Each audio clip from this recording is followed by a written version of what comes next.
अस्सलाम वालेकुम। So next topic is of loops कि हम अगर एक प्रोग्राम को 12 दफ़ा रिपीट करना चाहें तो हम कैसे कर सकते हैं। If you want to repeat a certain step several times, how we can do it. So what are repetition और loops? A loop is a way of repeatedly executing a section of code। एक खास code का section जो आप 12 दफ़ा repeat करना चाहते हैं उसको आप लूप के ज़रिए कर सकते हैं। The two kinds of loop which we will use are, so first one is for loop and the next one is while loop। दो तरह के लूप्स हैं जो कि डिपेंड अपॉन कि आपको लूप किस तरह चलाना है या आपको लूप की क्या कंडीशन पता है और क्या नहीं पता, उसमें आप देख सकते हैं कि कौन सा लूप यूज़ होगा। जैसे कि इसमें क्वेश्चन है how many times you want to repeat. अगर आपको पता है कि आपने लूप कितनी दफ़ा रिपीट करना है, फॉर एग्जांपल 10 दफ़ा रिपीट करना है और आपको पता है ये वैल्यू 10 दफ़ा चलेगी, तो आप फॉर लूप यूज़ करेंगे। अगर आपको ये नहीं पता कि कौन सा लूप कितनी दफ़ा चलेगा, बस आपको ये पता है कि ये उसकी टर्मिनेटिंग कंडीशन है, तो फिर उस वक्त जो लूप यूज़ होगा वो वाइल लूप होगा। When we do not know how many times you want to repeat a block of code but you know the condition that must be met in order to stop it, मतलब आपके पास terminating condition define होगी। यही ऊपर question है कि अगर आपको ना पता हो कि कोड कितनी दफ़ा रिपीट करना है तो किस तरह है। तो दोनों का डिफरेंट सिंटेक्स है, लेकिन जो मेजर बेसिक सिंटेक्स है वो यही है। For n is equal to 1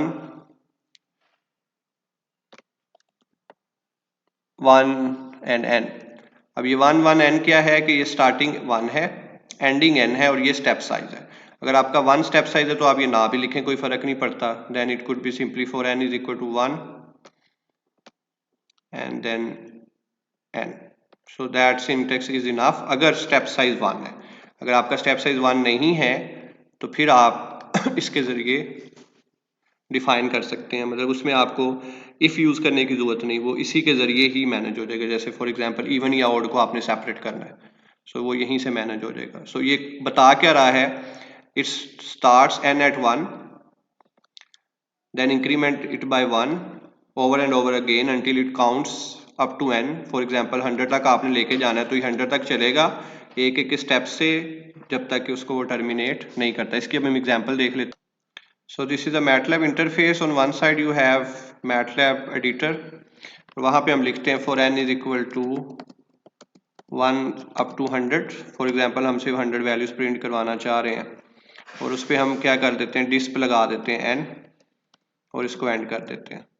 अब इसको जब मैं F5 प्रेस करके रन करूँगा तो आपके पास देखें 100 तक वैल्यूज आ जाएंगी ऑन लेफ्ट साइड, जो कि एक आप देख सकते हैं कि एक कॉलम की शक्ल में है।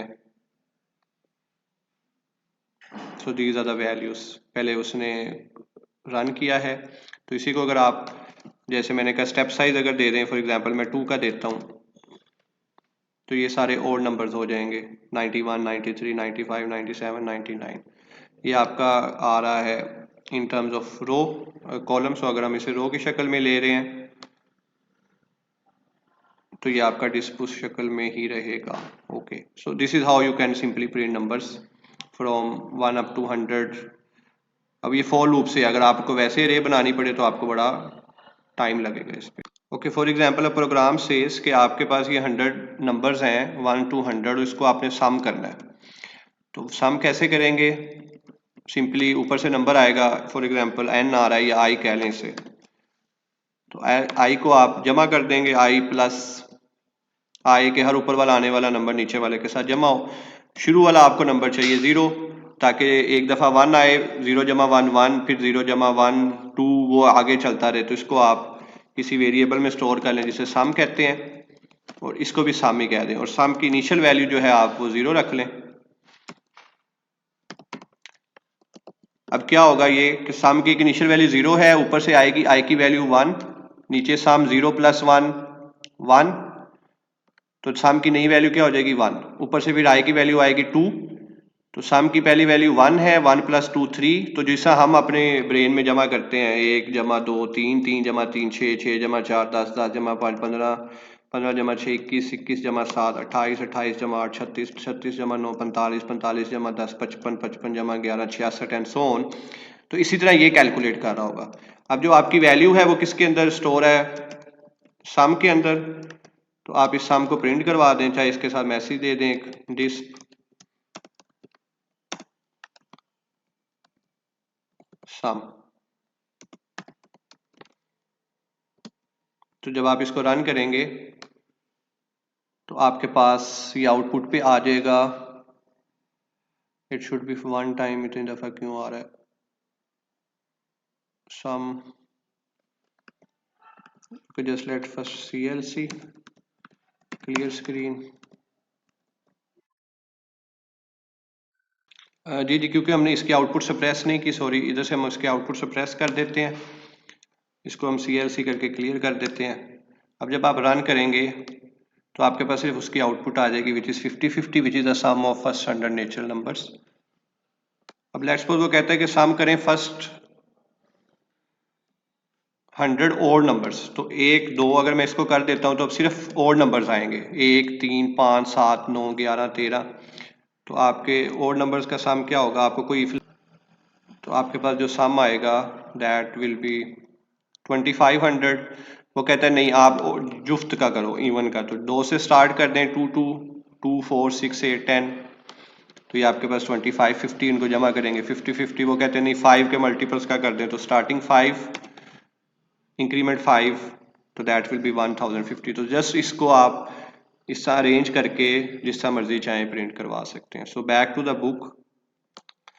ये प्रोग्राम जो है ये भी हुआ हुआ है, लेकिन ये वाइल से हुआ हुआ है जिसको हमने इफ से कर दिया है 6.2.2। सो ये हम इसको वाइल से भी डिस्कस करते हैं, लेकिन फोर से हमने इसको डिस्कस कर लिया है कि आपने स्टार्ट किया और एक सम पैरामीटर जो इसमें ऐड है उसको आपने चलाया। ओके, एक प्रोग्राम ये है, इसको भी ट्राई कर लेते हैं। Solve using MATLAB and this is a function. तो क्योंकि हमने सम करना है तो आपको एक सम इनिशियल एक 0 लेना पड़ेगा जो कि उसके अंदर इंक्रीमेंट होगा s is equal to S plus, और यहाँ पे फंक्शन आएगा, ये से आप डायरेक्ट जेन में रख सकते हैं। और n की वैल्यू 1000 है, 10,000 है, ये कुछ भी ली जा सकती है। तो ये लूप है, इसको अगर हम मैटलैब में इंसर्ट करें और चेक करें,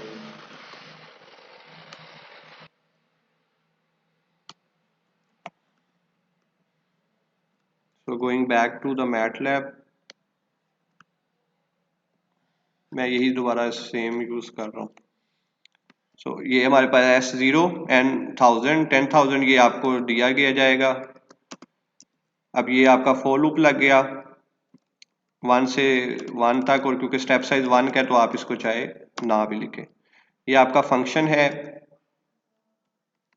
जो फंक्शन किस तरह दिया हुआ है कि s is equal to S plus 1 over n square, जो कि फंक्शन दिया गया, उसमें जस्ट आप सम करेंगे s को s में और 0 के साथ उसको, और ये प्रिंट के लिए प्रिंट एफ यूज कर सकते हैं, डिस्प कर सकते हैं, और ये इसकी आउटपुट सप्रेस की है वरना वो वर्कआउट नहीं करेगा। इसको CLC करके क्लियर कर लें और इसको हमने रन किया। So there is an error जी, इसमें आपका डॉट स्केयर होना चाहिए या सिंपली ये साइन मेरे ख्याल से बुक से इधर आते हुए खराब हुआ है। Yes, so that is 1.64483। तो ये इसका सम है। अगर आप चाहते हैं कि इसको बढ़ाना है तो सिंपल ये चेंज करें और उसमें बिल्कुल ना होने के बराबर फर्क पड़ेगा, क्योंकि 1 ओवर n स्केयर पे आपकी वैल्यू कम होती जाएगी। अगर आप इसे 10 ले लेते हैं तो ये उस लिहाज से आंसर आ जाएगा। तो ये जस्ट आपका ये ट्रिक है कि s is equal to S plus, ये जो है ये इसे आप f ऑफ x समझ लें कि जो भी फंक्शन होगा वो यहाँ पे आएगा और s की इनिशियल वैल्यू 0 होगी और जहां तक जाना है वो उधर आ जाएगा। तो ये एक सम का जनरल रूल है, जहां भी आपने सम मालूम करना है you have to do this. Okay, so next हम वीडियो में वाइल लूप पे डिस्कशन करेंगे।